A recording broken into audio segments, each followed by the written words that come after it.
The Morning Dump from Hurrdat Sports with Andrew Rogers and Damon Benning. It's the Thursday Morning Dump here on Hurrdat Sports with Damon Benning, Andrew Rogers, the only place to dump extra thoughts for those longer trips that need to be pinched off on Coffee and Cream in the Morning on Hail Varsity Radio. DB, welcome back. AR, good to have you and me, I guess, since this is what we're going to be doing, right? I never thought I'd take a dump with somebody in the same room. What about us? Well, sometimes you just have to get it out. There's a ton of thoughts, and it's like we're under the gun with clocks, but sometimes you just like to take your time and talk. Well, we talk too much, and in this episode, I'm going to make sure that we cut off at a good time, so I really will pinch off our conversation. I really will. It's a little much. Yeah. TMI, Yeah. Maybe? Yeah. Maybe. Let's take a look at some call that oversharing. Yeah. Let's take a look around the Big Ten schedule this week. We'll get into a Husker football preview tomorrow, along with a high school football preview. That's kind of DB's wheelhouse there. And Westside, the 1 seed going into the playoff bracket in Class A. So exciting stuff for you. Good week of practice so far? Yeah, I actually feel pretty good. Like you'll know me here over time. I won't just give you coaches speak or like I'll keep it pretty. You'll keep it Aaron Rodgers yes, with me? Yes, I will. And we're pretty dialed in, dangerously so. Let's hope we're not peaking too early in the week, but I think we feel pretty good.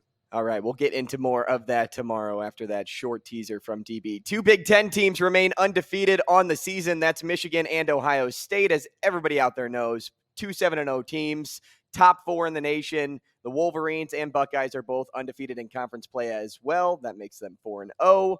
It's kind of obvious when your overall record 7-0, but I had to throw that one out there. Ohio sometimes State. math is hard. Math is hard sometimes.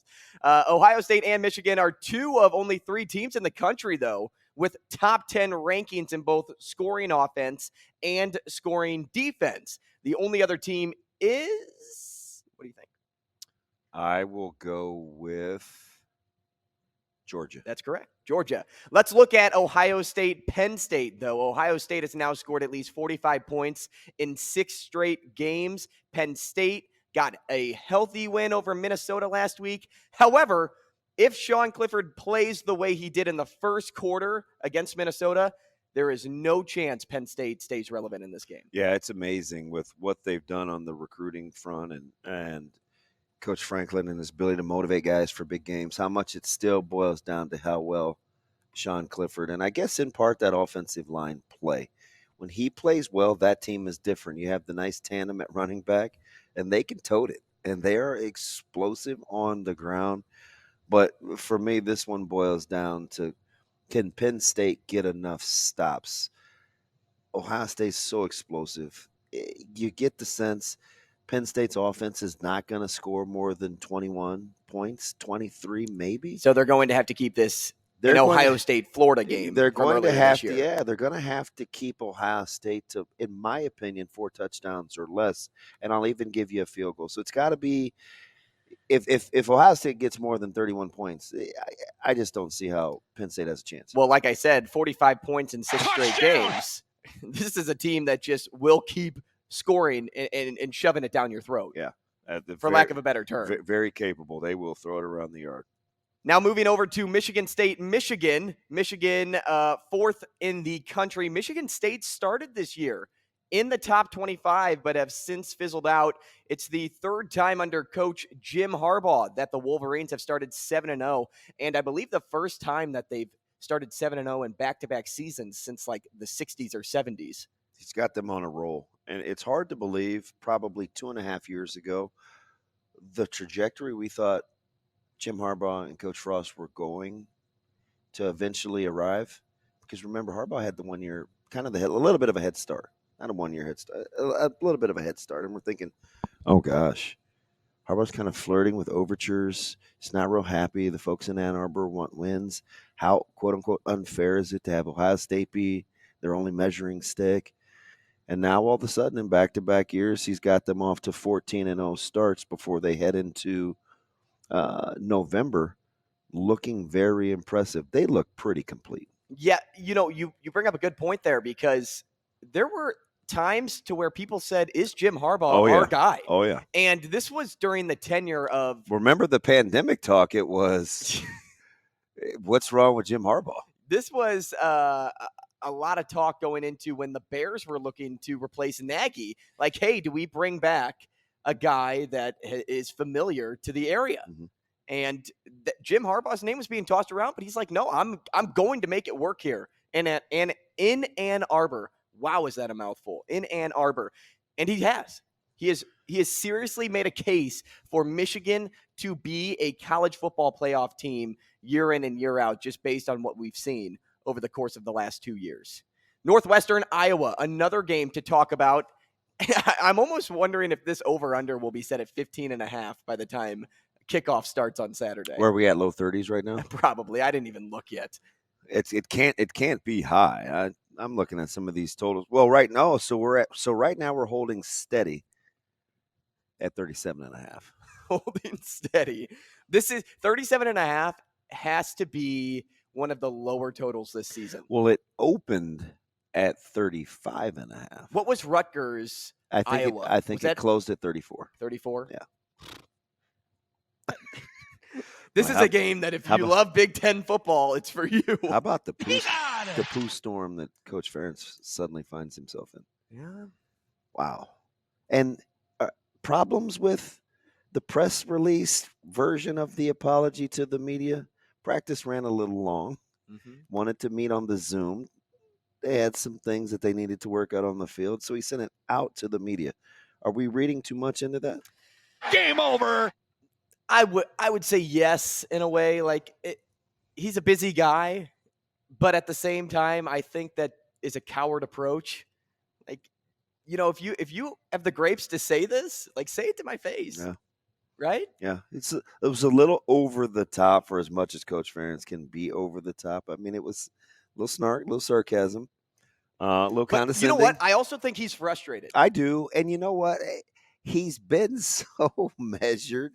It's like when he takes the podium, we just assume he's not going to say anything divisive or inflammatory. And so I don't know, man. May have to give Captain Kirk a little wiggle room there.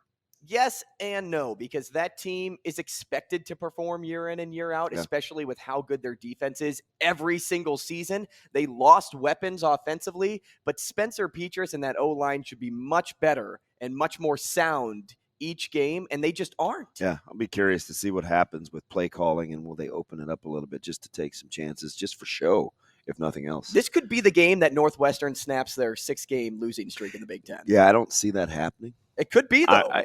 I mean, potentially. I just don't think they can score enough. Well, they don't have to, right? Well, you score 14 points, you could win this game. I was going to find a way, whether it be special teams or defensively, to generate 7.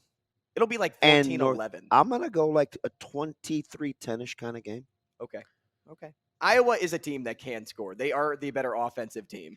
It's not Barely. saying much. It's not saying much, but they are. Yeah. And then Rutgers, Minnesota as well on the schedule. Rutgers improved to 56-6 under Greg Schiano when allowing less than 20 points a game. Rutgers still a very good defensive team, despite how the last few weeks have gone for that program. 57-19 when winning the turnover battle. 58-9 when having more rushing yards. And 27-3 when allowing no sacks, which are some crazy high totals under head coach Greg Schiano. Rutgers does lead the Big Ten and is third in the country with 4 block kicks, while the punt team has allowed -8 return yards on the season. That's second best nationally. Notice how I didn't give one offensive stat. Yeah, this game has like a 27-13-ish feel to it. Well, is Minnesota 30-10 maybe? Is Minnesota, they will win this football game. I agree. Are they a better team than we give them credit for after the loss to Penn State? He's typically a second half guy. And I know, I've noticed that you said he PJ's like found a way to keep his team in it when it doesn't really look good for the program. Like, it doesn't matter what we on the outside think. He typically knows which buttons to push. So far, he's earned the benefit of the doubt. I'll trust him. It's a game that Mo Ibrahim will have success despite how good Rutgers is. Gonna need some touches. Yeah, gonna need some touches. And he gets them every game. Yeah. He got him last game against Penn State, and Penn State stopped him behind the line of scrimmage on numerous attempts. And Rutgers just doesn't have it offensively to compete with Minnesota defensively. Defensively, they looked really, really strong in the first half. Penn State started to run away with that football game in the second half. But if you look at Minnesota's gameplay, you hold Penn State to 3 points in the first quarter. This is a team that is highly touted this season. This is a defense that can really control the pace of the game, and Minnesota's offense, because of how well they give those different looks, whether it's running the ball or throwing the ball, it's a game that Minnesota wins 15 to 20. Yeah. 15 to 20. I'm kind of in agreement there. In your opinion, let's end on this. What college football team has the hardest schedule down the stretch? It's kind of an unfair question because nobody really knows every game, but I'm going to toss around some names here that I kind of figured. Tennessee, TCU, Oklahoma State, Georgia, and Michigan are just a few names that I am thinking about. So at first blush, and I was just getting ready to pull it up, Georgia's remaining schedule seems to be difficult. They've got Florida, Tennessee, Mississippi State, Kentucky, and then they'll end with Georgia Tech. That will be 3 teams, actually 4 in the top 30-ish and 2 in the top 20. For whatever the reason, Georgia came to mind first blush just because of how the SEC plays out. And I know full well that they still have the Rambling Wreck of Georgia Tech to play on the 26th. And Georgia Tech, sleeper team. You can't just say, hey, we're writing this team off. Since Jeff Collins' departure, I don't know. They've showed they've had a little bit of pulse, just not enough offensive punch for what I think Georgia can do to you from a balance standpoint. Well, what happened against Mizzou?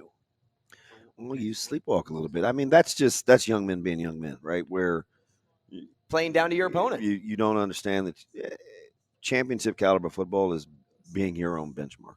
I think Michigan, too, is a team that has a very difficult schedule down the stretch because to make a case for them to stay in the top 4 and make the college football playoff, you have to continue the stretch that you're on. You play Michigan State, like I said, they started the year ranked. They aren't ranked now, but they were ranked for a reason to start the year, right? So they could still pull off some type of upset win. It's a rivalry. It is a rivalry. It's the reason why Florida Georgia is a little bit dangerous for Georgia. They follow along with Rutgers and Nebraska. Yes, the lower end games. Yeah, but I don't know about it. You're not convincing me on that one.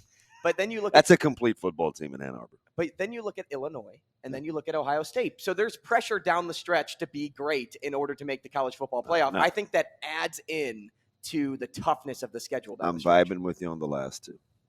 It's pretty easy to when you look at how well Illinois has played. And we get a great look at Illinois this week against Nebraska. We'll get into that talk tomorrow. Again, we'll get into some high school football talk tomorrow as well. We'll break down some of the brackets, maybe hear from some big names in the high school football game. When I say big names, yes, I'm leaving kind of a cliffhanger out there, but you're not going to hear from a player. I'll just say that. unless it's probably somebody on West Side, right, DB? Yeah, right. We got access. We'll get into that tomorrow. Thanks for joining us for the morning dump. It's the only place where it's okay to leave an upper decker, right? Do you know what an upper decker is? Yeah, I like it. If I could hit a ball 500 feet, I'd appreciate being able to do that. You never know. I assume that's what we're talking about. Yes. That's exactly what I'm talking about. Yep, 100%. You just never know what you'll get on this show. Now, get on with your day. Get on with your day. We'll see you tomorrow.